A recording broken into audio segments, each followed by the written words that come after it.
viete, že ten hlavný kultúrny program, ktorý máme pre vás, pripravený na týchto 757. narodeninách obce Veľká Lomnica, sa začne práve o 3. hodine, ale to neznamená, že sa veci dejú len na tomto pódiu veľkom, pod ktorým ja teraz som a od ktorého vás všetky ešte raz zdravím a vítam, ale tie veci sa dejú po celom okolí, napríklad na futbalovom štadióne na Trávniku pred chvíľkou mladí chlapci vyhrali, krásne rozprašili supera, takže aj oni sa nám nadelili.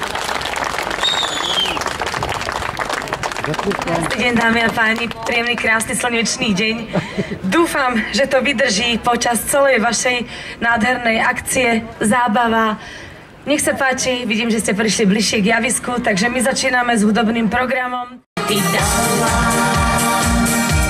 Sega čatý rád, máty sú mi rekli,